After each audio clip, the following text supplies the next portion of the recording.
From the National Press Club in Washington, D.C., this is Rewind. This week, the American Newswomen's Club celebrated 80 years by roasting, but mainly toasting, CNN's Candy Crowley, who was honored with the Excellence in Journalism Award. I have been interviewed and dealt with Candy for over 20 years. There is nobody better. There is nobody more decent. There is nobody tougher. You tell it like it is, or you make them tell you like it is, and you do it with class and grace that sets a high bar for the medium. Tough and fair, smart and funny, Candy, you are the total package. And you may not want to stand out, but you do. You are an amazing example, the very best in journalism. By now I've learned there's always something coming up. It's what keeps the excitement in it, I think, for all of us, is like, what's going to happen tomorrow? What can we do tomorrow? What can we cover tomorrow? So I love what I do, and to have people say nice things about the way you do it is the best. Syrian expatriates held a news conference addressing Russian and Iranian military assistance to the Syrian regime as it massacres its people.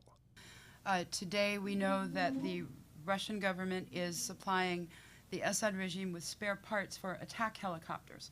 The attack helicopters are being used against civilian populations. Iran has been supplying some weapons. They've also been infusing cash into the regime and have been providing a lot of the surveillance technology that enables the regime to go out and track and kill activists and in some cases foreign journalists. Reporters covering the business world joined a panel discussion to assess the effects the economy will have on the upcoming presidential election. Because the people are not going to vote for Mitt Romney. The public is not in love with Mitt Romney.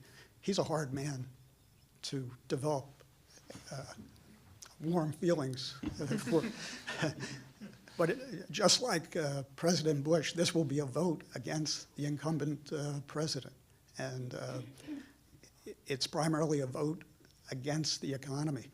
To avoid a budget meltdown, a senior U.S. senator suggested increasing government revenue by eliminating tax loopholes, such as Facebook's recent deduction.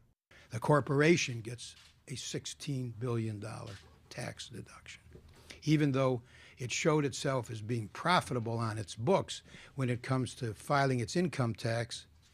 Because of this loophole, they get a tax refund. A news conference focused on the violence in the Ivory Coast.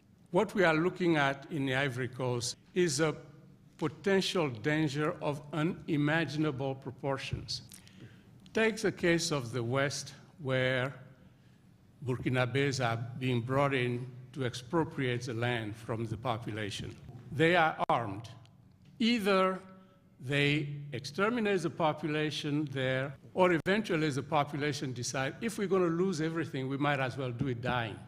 Celebrating the release of her new book, the co-creator of Comedy Central's The Daily Show discussed the place of women in comedy and the idea that female comedians aren't as funny as their male counterparts. I never saw a woman who was 23 doing stand-up comedy with the life I had.